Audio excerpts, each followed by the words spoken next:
అంతా చూడండి ఒకసారి.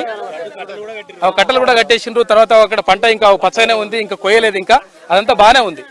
కాకపోతే ఏంటంటే వీళ్ళు కావాల్సిన కంటే కొంచెం ఎక్కువ వేసిండ్రంట. ఇగో బండి ఉంటది, ఇక బండి ఉంటది, బండి ఉన్న ప్రాంతంలో ఇది ఉండడం తోటి ఇట్లా అయింది. నిజంగా అవును. కానీ ఇప్పుడు ఒక విషయం అన్న, ఇక్కడ ఎవరు స్థానికులు సగం కంటే ఎక్కువ కంప్లీట్ అయింది.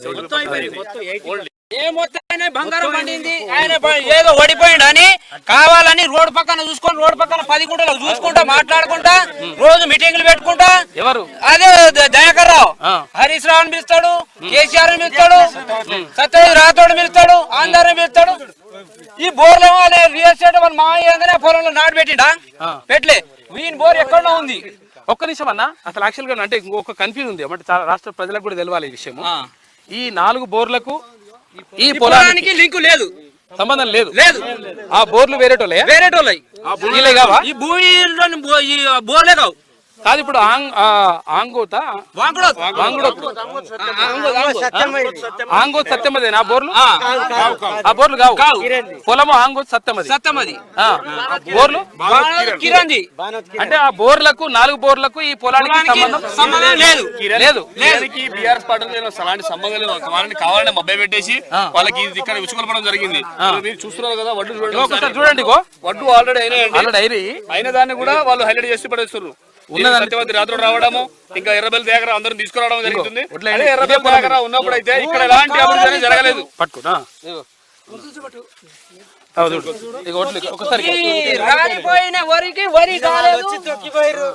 అయితే విషయం ఏంటంటే ఇక్కడ చూడు అంతో కొంత ఎండమాటం మాత్రం వాస్తవం. కాకపోతే ఏంటంటే విషయం ఏంటంటే వరి అయ్యింది, తర్వాత ఒడ్లు కూడా వచ్చినాయి, దాంట్లో బియ్యం కూడా ఉన్నాయి, అన్ని ఉన్నాయి. అన్ని ఉన్న తర్వాత కావాలని చెప్పేసి ఎర్రబెల్లి దయాకర్ రావు ఇక్కడ ప్రోగ్రాం పెట్టించేసి ఇక్కడ అర్ధెకరా ఎండ పొలానికి ప్రోగ్రాం పెట్టించేసి చుట్టుపక్కల అంతా ఉంటే అదంతా కూడా చూపించకుండా సినిమా షూటింగ్ ఎట్లా చేస్తారో ఆ సినిమా షూటింగ్ చేసినట్టు చేసి మొత్తం కూడా రాష్ట్రంలో మొత్తం ఇట్లనే అయిందని చెప్పి చెప్తా ఉన్నాడు. కారణం ఏంటంటే అసలు యాక్చువల్గా విషయం కారణం ఏంటంటే అవును కానీ అసలు యాక్చువల్గా ఈ తండాల దగ్గరికి ఎందుకు వస్తున్నా అంటే వాళ్ళకు ఎస్టీలను వాడు 10 సంవత్సరాలు చెప్పి గుర్తు చేయలేదు. వాడు కేసీఆర్ వాడు మళ్ళీ ఈ తండాలో నన్ను ఒడగొట్టిరు ఇక్కడ దయాకర్ రావు అని దయాకర్ రావు మళ్ళీ తండా వాళ్ళని దగ్గర చేసుకుందామని ఏదో దాంతో ఇక్కడ తండాల దగ్గర చేసుకుందాం అని చూస్తాడు. వాడు గడ్డి బీకినా కాదు, మళ్ళీ సచ్చి బతికినా వాళ్ళ తండాల దగ్గర రారు. అయిపోయింది. నేను మాది పక్కన బంజారా ఎంపీటీసీల ఫోరం మండలి దేవరపుల మాజీ ఎంపీటీసీ. నేను మాజీ ఎంపీటీసీ.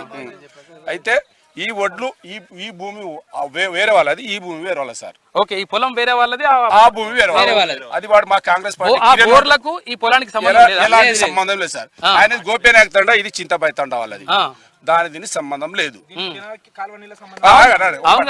చెప్పండి. కేనాలి వాటర్ అనేది ఇక్కడ రాలే సార్. ఓకే, రోడ్ దాటి ఎప్పుడు సుక్క రాలే. ఎక్కడ కూడా కాలువలతో నీళ్లు లేవు. కాలువలతో పారే ఎండిపోయిన పొలాలు లేవు. వాడు కాలువలు మాకు ఇవ్వలేదు.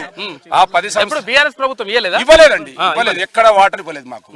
ఏదో చక్కగా కాలువలు ఇడిచిపెట్టిండు పోయిండు. సపరేట్గా నవపేట రిజర్వాయర్లు కూడా వాటర్ లేవు. ఓకే, అప్పుడు కూడా వాటర్లో నింపలేదు వాళ్ళు. కాలం కూడా కొద్దిగా తక్కువ ఉంది. అది సార్ ఎండిపోతే ఎంత 50 ఎకరాల 20 ఎకరాలు ఎండిపోతే కేసీఆర్ మాజీ ముఖ్యమంత్రి రావాలి. ఈ దయాకర్ రావు కూడా రావద్దు ఇక్కడికి అసలు ఇజ్జత్ ఉంటే. ఎందుకు సార్ గంత పెద్దోళ్ళు వచ్చి 3 గుంటల ఒడ్లంతా రాళ్ళు కొట్టిపోయింది కదా సార్. వీళ్ళు సగం పంట వచ్చు కదా, సగం పంట కూడా పాపం నష్టం చేసిపోయారు ఇప్పుడు.